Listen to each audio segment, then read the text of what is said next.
taking Miami. Yeah, I'm gonna go with Miami as well. I think Miami beats them. Tennessee's been a little bit of a disappointment to me so far. Somebody that hasn't though is DeMarco Murray. I thought he's played really, really well for them so far after having a year last year where he struggled with the Eagles. But I think Miami wins the game, and it's kind of a toss up. But since they're at home, I'm gonna go with Miami. What about Atlanta and Denver? Atlanta's on the road at Denver. Denver's favored by 6. Does the altitude up there play a problem for the Falcons? I don't think so. I don't. A lot of people try to get into altitude and all that other stuff. Just like whenever people, a big thing is, oh, it's a lot easier to hit a home run at Coors Field, because it's in Denver, where the Rockies are. But I don't think it makes that big of a difference, to be honest with you. I'm taking Atlanta to cover. I think the Broncos still win, but the Falcons look pretty good. They didn't look good the first either week 1, week 2, but here as of late, Matt Ryan looked extremely well against the Panthers defense. Julio Jones wide open, just making plays, 300 receiving yards, ridiculous stats. Matt Ryan 500 passing yards, ridiculous stats. I am taking Atlanta to cover this one. How about you? I don't know, man. I'm gonna go with Denver to cover. I'm gonna go with Denver to win by 7 in the game. I think Denver covers and wins by 7 at home. I don't think that Julio Jones is able to repeat his performance. I don't think Matt Ryan is able to repeat his, especially against that Denver defense and the secondary they have.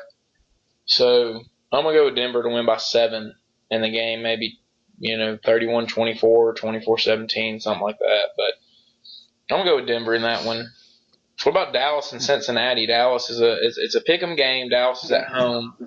Who you got in that one?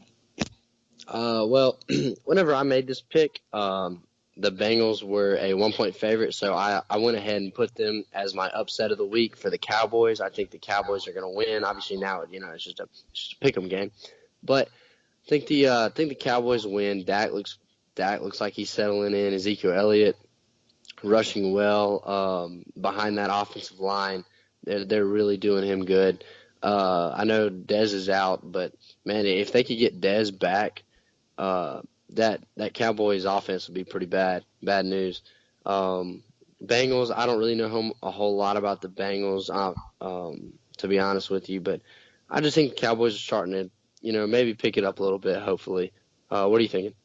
I'm gonna go with the Bengals. I got the Bengals winning in Dallas. I think the Bengals have got a good shot, and if they're able to disrupt Dak a little bit, which I think that they can with the secondary they got, then I think it could be a long day for Dallas' offense. So I'm gonna go with the Bengals to win this one. The last game we're gonna pick for NFL Monday Night Football, Tampa and Carolina. What are you thinking on this one? Tampa and Carolina. This one's kind of it's in Carolina, so I don't know, Monday night game. There's a lot of variables going on. Cam Newton got taken out of the game last week due to a concussion. Um, I, as far as I know of now, he's playing. So I'm going to take the Panthers. However, I think that if Cam Newton is not playing, then the Buccaneers will win. If Cam Newton is playing, I think the Panthers are going to win. I just don't think that they're the Panthers' backup quarterback and Derek Anderson. Is that his name? Yeah, Derek Anderson. Derek Anderson. I don't think he's. I do not think that he's very good. So Cam's going to be the definite difference in that game, I'm thinking. I got the Panthers winning either way. I think they beat the Bucks either way. I don't really know why I think that, but I just do. I kind of think that. I mean, I kind of think Carolina sometimes you get finally a hunch. plays well. Yeah, I think that they finally play well on Monday night at home, and I think you're going to finally see them come out and play with a little passion. I think Yeah. what we're seeing is the Panthers maybe aren't as hungry as everybody thought they would be after losing the Super Bowl.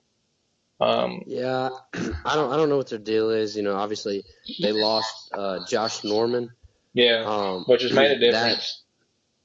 Yeah, I feel like it's made a difference. A lot of people kind of talk about, is Josh Norman the, lockdown corner? Well, I don't know if he's a lockdown corner.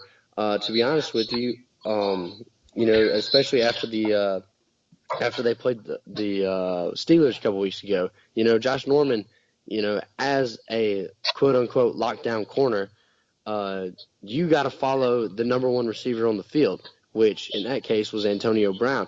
He did not follow Antonio Brown. When he was on Antonio Brown, he did pretty well. I don't know why he wasn't on Antonio Brown the whole game. Not really sure about that. But I don't know if Josh Norman is a lockdown corner. He's definitely a very good corner. I'll give him that. Very good corner. Um, I wouldn't say that he's necessarily irreplaceable, but it seems like the Panthers have not replaced him, if that makes any sense. I don't know exactly who stepped up in that spot to replace Josh Norman from last year, but it's definitely showing.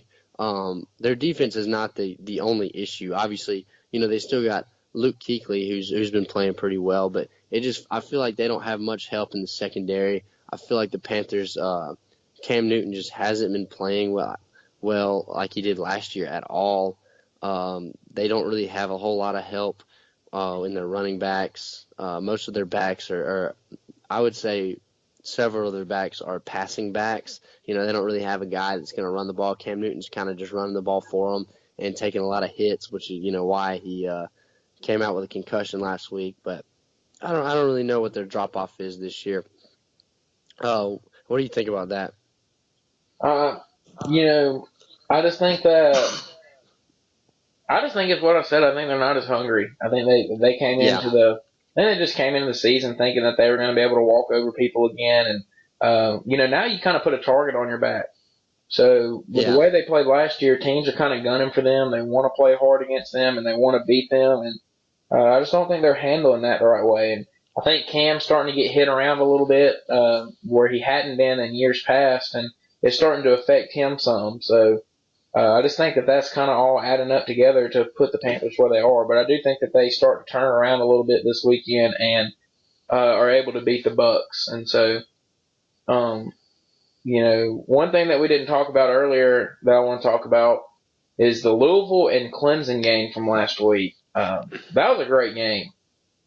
it really was. It really surprised me. It kind of seemed like earlier, which we knew that this was kind of going to be a big game for them going in.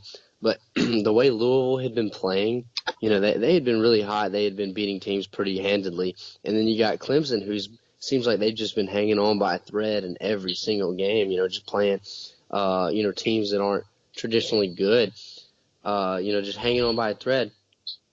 And then Clemson comes in. Obviously, it's in, uh, it was at Clemson, so that helped a lot for them.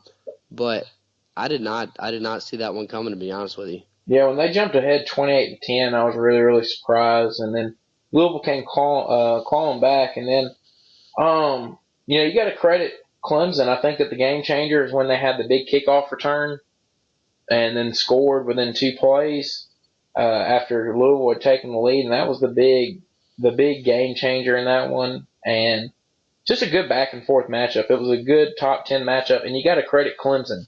They went out and they found a way to win.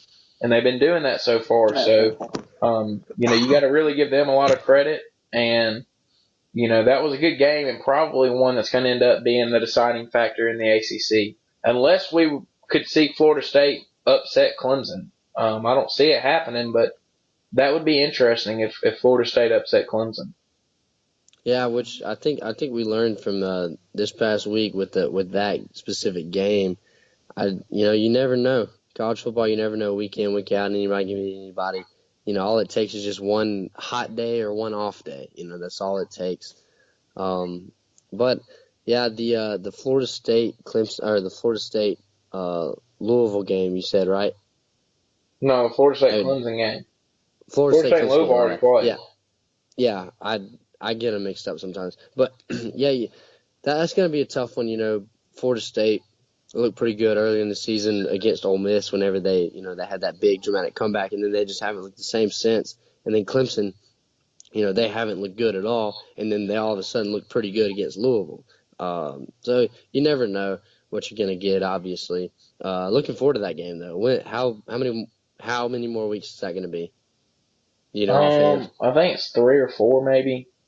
That's not bad, not bad. No, So, it's yeah, coming up that'll soon. definitely be a So good one. I want to say it's the week that Alabama has a bye week. I want to say it's October the 29th or whatever it is. Is when that game is, I think. That'll be a good one. Yeah. So that could. How about or do what? Well, that could really throw a wrench in things because you'd have a 3-way tie for first with everybody beating each other.